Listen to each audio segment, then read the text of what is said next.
Assalamualaikum warahmatullahi wabarakatuh. Saya Oskar Rahmat Nur Pangaribuan dengan NIM 121370104 akan menjelaskan tentang pemahaman saya yang saya dapatkan pada minggu pertama ini. Minggu pertama ini membahas tentang konsep dasar air tanah dan cekungan air tanah.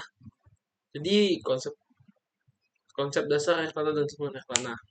Jadi air tanah itu adalah air yang terdapat di dalam lapisan tanah atau batuan di bawah permukaan tanah.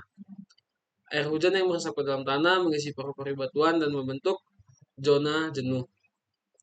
Zona inilah yang mengandung air tanah. Sedangkan cekungan air tanah adalah suatu wilayah yang dibatasi oleh batas hidrogeologis, di mana semua proses hidrogeologi seperti pengimbuhan atau recharge, pengaliran dan pelepasan air tanah berlangsung.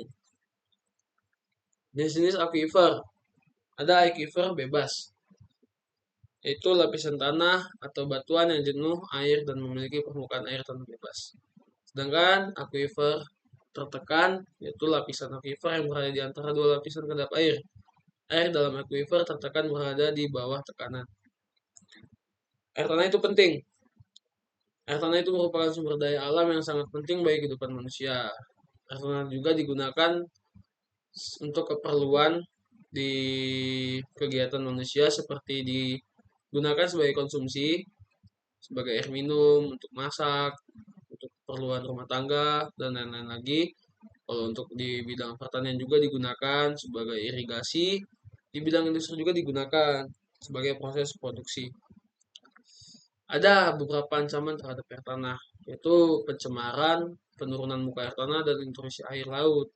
Nah, pencemaran ini misalnya kayak limbah industri, pertanian, dan domestik dapat mencemari air tanah.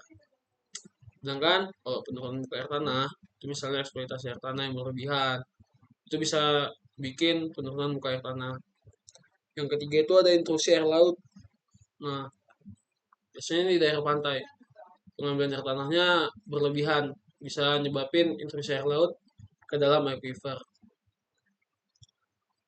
Jadi pengolahan air tanah yang berkelanjutan itu penting untuk menjaga ketersediaan air bersih bagi generasi mendatang.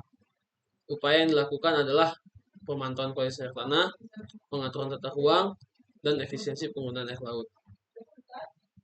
Terima kasih.